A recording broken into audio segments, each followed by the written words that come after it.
Hi guys, today I'm going to show you how to do this updo using just two simple braids, so it's perfect for beginners.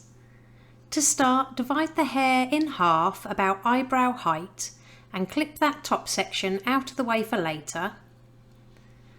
Then I'm going to do a simple 3-strand braid all the way down to the end of the bottom section. Make sure you secure it with a rubber band, but on the last turn only pull the ends part way through to create a loop.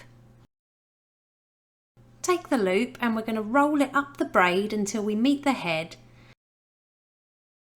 Then grabbing each side, I'm gently going to stretch the braid out to cover the nape of the neck and secure it all the way around the outside using as many bobby pins as needed. Let down the top section and we're going to do the same steps again. So we're going to create a 3-strand braid all the way down to the end of the hair. Secure it with an elastic band and then roll it up itself until it meets the head.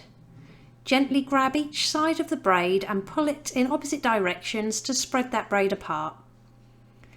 Lay it just above the first bun and secure around the outside, again using as many bobby pins as needed. Then just spend a few seconds pinching and pulling every loop of the braid to make it more voluminous. And it really is that easy. Here's the finished look. If you liked it, please give it a thumbs up and don't forget to subscribe for more tutorials.